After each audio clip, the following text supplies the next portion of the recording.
Alright, this is an alternative method for taking out the Death Train Horde. Look, if it's early game and you haven't got the SMP-9 yet and you're looking to get it, you will take this horde out. Now, normally you'd go over to that truck over there and blow them up. I'm just going to show you a slightly different method if you've got the MWS. Okay, I've got this shitty SMP-9.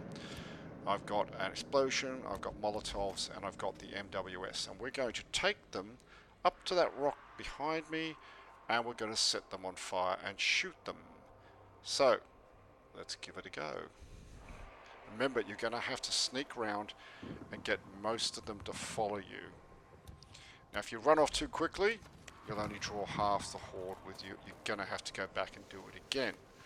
So it's a fine line between getting their attention and getting ripped to pieces by freakers. But yeah, here we go.